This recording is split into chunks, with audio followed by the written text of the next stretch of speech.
So with our handsome Mr. M, nice job, sir.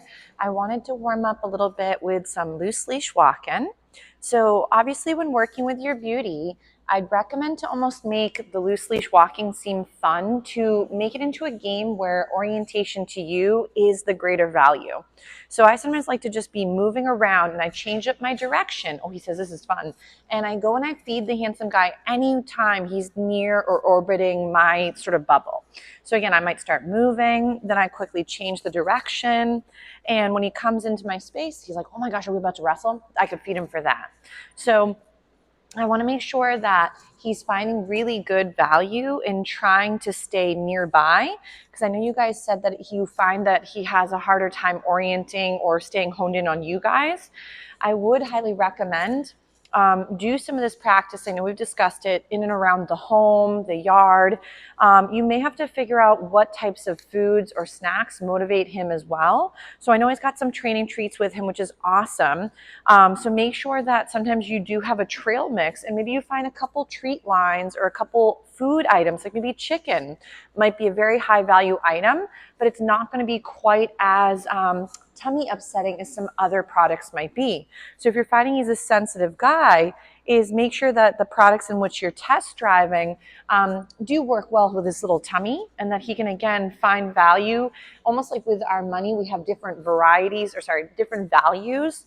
Same thing with the food. You want to have different varieties to give your puppy something of high, medium to low as well. Nice job, sir. So let's say he's been doing a great job. I might do a couple little find its, get him out and about.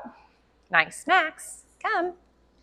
What a good boy. So remember too, if like your recalls are not going quite as fluid as you were hoping, I would highly recommend to sometimes practice having him be like the ping pong between you guys.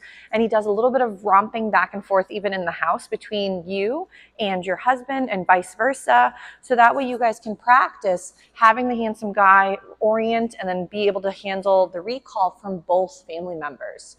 So I know I've discussed this with some of the students too, is that generalization of these skills takes a lot of reps with a lot of practice.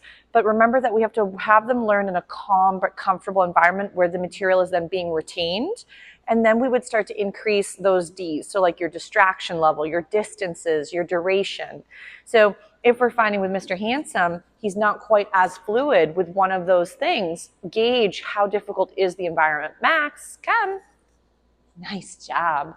So again, and he's been doing a splendid job. So I know I'd mentioned for Mr. R2, I think you guys were saying he was interested in potentially continuing. Same with Mr. M, and he might, instead of doing doggy day school, just like with Mr. R, he's doing doggy day school. Maybe you guys would do the structured play instead, which again is still coming, still learning, but it's not like the videos where you're getting these skills ready for you guys to hone in on for homework.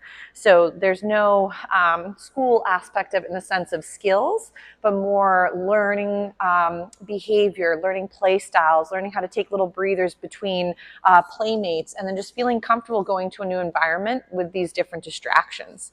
Nice job, Mr. M.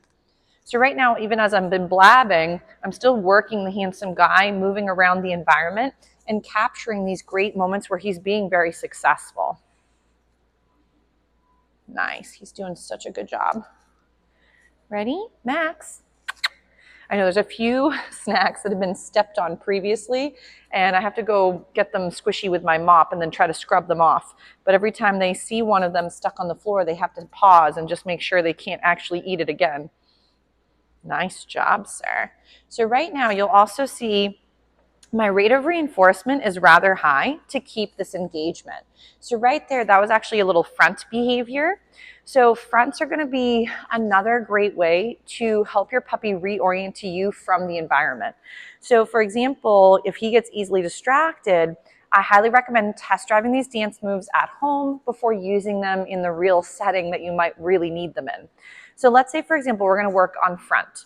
And I know we were discussing rate of reinforcement, and I got all distracted with that beautiful front he just did. So rate of reinforcement is going to be also really crucial. So that means how many snacks is he getting within a certain time frame. the higher rate of reinforcement, the more value you're creating in the behavior or the environment or with things nearby. Also, it can make your dog find it more appealing to give those behaviors again and much more readily. So if you're stingy on feeding, the problem there is that the environment tends to be cooler than we are anyway. So if we're kind of stingy on our food, that means that we really are setting ourselves up to be not the cooler thing or not the thing to even bother checking in with. So make sure again that you're getting this lovely little rapport with your handsome guy where he starts to think the air just shut off. So he's like, what the heck? Where you're starting to build up this connection with him in a calm but suitable environment for learning from his capabilities. And then we increase the difficulty as he's doing a really nice job mastering something. Ready? Max, come. Gorgeous, very pretty. So for the front behavior, I like to typically start this off in front of me, and then we apply it to where he's in motion, and then I bring him from the side of me to the front of my body.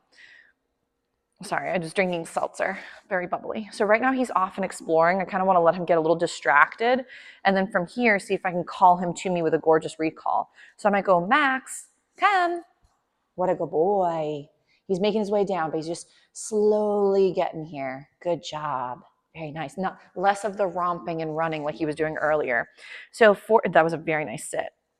So for the front position, I like to take a couple of his little tidbits, break them up into little teeny pieces, even though they were very nicely chopped. And then what I like to do is have a couple snacks on each side. He's like, lady, this armpit itch is terrible. So from here, I'm going to go right to his little sniffer, and I would go front and bring him into the front of my body. I don't care if right now he's standing. Later, this could be a front into a sitting position, but we don't really have to be that sort of focused on the sitting right now. So again, I have him be in front of me. I'm going to go front and then feed, and then front and then feed. And if I'm going out of camera range, I'll move this way. So ready? So I'm going to bring the puppy to the front of my body, lure him front, feed. Again, front and feed. If he was not so short, I could be up a little higher, but since he's a shorter gentleman, I need to help him by being lower. Mr. R says, worst day, I was just out there, and why is it not my turn still? So when working with the front behavior, this could be really helpful. So let's say we have our puppy and he's going to be like by my side doing loose leash walking. So let's say we're walking and all of a sudden I see a distraction like a squirrel. I could go into a front and then get my puppy to do a little U-turn almost and move into my bubble. So a U-turn though will be a little different than the front. Front is typically where you're having your puppy move into your space and they're facing you. So if they're facing you, they could eventually go into a sit or a down and then maybe even check in with you and feed for that connection. So for right now, ready, Max? Let's say again, right there, beautiful name recognition. So I got to feed for these lovely moments to build up value. So because every behavior position or skill set has, for example, a bank account.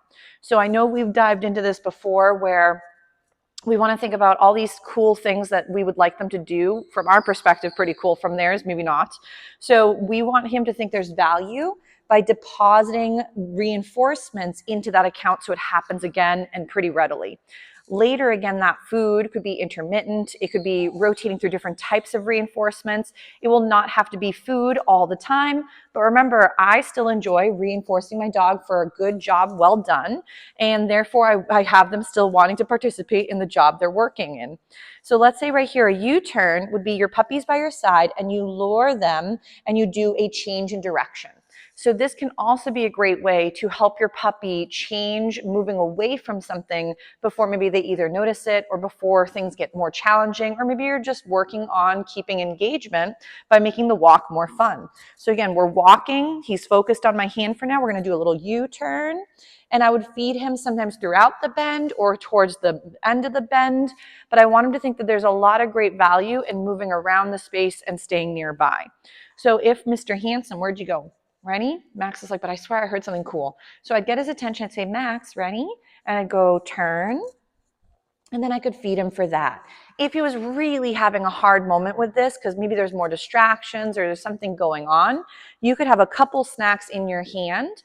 And then what you'd end up doing is as you're turning, you could feed and then feed and then feed as you do that U-turn with him. So right now he's off trying to find extra crumbs that may have been left behind.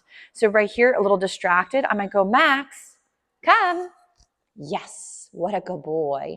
So again, Mr. M is sometimes rotating through some of these skills when he is ready to work it, and then sometimes in the real world setting where he's distracted. Maybe there's something off in the distance, smelly or intriguing or visually distracting, and then I see if I can get his attention. So right now he found one of the other dog's big pieces of kibble, and he thinks it's a bit of a toy. So he's poking at it and sort of trying to wrestle with it, which is kind of adorable. So obviously there's going to be moments where your puppies take little breathers or need a little break, or they get a little bit tired and they start to do other things, which is okay too. Nice check-in, but notice those little moments where I'm capturing these great skills. A lot of times, remember that if you're, chew them is optional though. So, but if your puppy is not as motivated to hone in on you, oh my goodness, as he is with me, make sure that his history of practice and learning with you has been easy, has been fun, and maybe has been consistent. So we as people tend to be very inconsistent. We try to change an old habit and we're doing pretty well, and then all of a sudden it falls off, for our routine to change. We're creatures of habit as well. So I would recommend that if you find that sometimes you're not keeping things as consistent, keep maybe a little training or behavior journal where you can gauge, okay, well, what are we doing this week or next week, and how are we doing with those skills? And then build up from his lovely behaviors as well. Remember how we mentioned the green and yellow and red, like the set of lights? We may need to figure out, where is our handsome guy in his comfort range for when it comes to green, super easy, comfortable, Max, versus feeling a little overwhelmed. Yes, what a good boy. And then versus, for example, yellow, where things get a little hairy, he's not as responsive, but he's still taking food and there is a bounce back. But then red would be environments or situations or skills that he's failing at. He's not doing well. He's overwhelmed. He's too excited, and there's no ability to bounce back from that. So for the most part, when practicing in and around the home, you want to think about creating your green to yellow typically with very little happening in the red. So that way more of your yellow scenarios or yellow skills can actually start to head into green. And then eventually the things from red might move into yellow. But remember, if there's certain things that your babe is really struggling with, nice check-in, Mr. M, is make sure that we're not flooding the handsome guy or rushing the steps and then maybe either making it too hard, too challenging in the sense that it could be past his comfort, but also maybe he doesn't get it. So ready? So Max is like, there's my girlfriend, Miss K. Max, come. So gorgeous little check-in. Good job. So we'll give him a little breather from this, but I want to see if I can maybe also practice with the handsome guy, working a few items, like maybe some leave it items, and see how he's doing with some no-nos. I know he's got his sock in his backpack, so I want to try a little bit with his typical no-no item, which is the sock item, and a few other random items that I have as well. So we'll work with that in just a moment for Mr. M. Good job, sir.